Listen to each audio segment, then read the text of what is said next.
কি আছে কয় বড়? কবর ভালো জিনিস, কবরে ভূত থাকে না বাবা।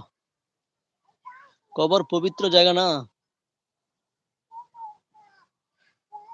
হ্যাঁ, কবরে সাপ আছে, যে আল্লাহর আযাব আছে কবরে, ওইটা ভয়ঙ্কর। ওইটা অনেক অনেক বেশি হৃদয় বিদারক। কলিজা স্মরণ হওয়ার সাথে সাথে কেঁপে ওঠে, নড়ে যায়। কবর হচ্ছে আযাবের জায়গা, কিন্তু ভূত থাকে না কবরে।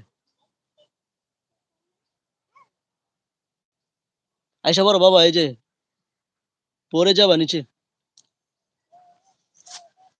তুমি আগডুম বাগডুমটা একটু বলো চাইও,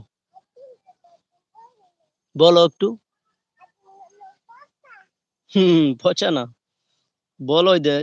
তুমি না পারো আগডুম বাগডুম। এই তোমার ভিডিও করতেছি আমি, আগডুম বাগডুম কও। ইয়েস দে দে একটা ইয়েস।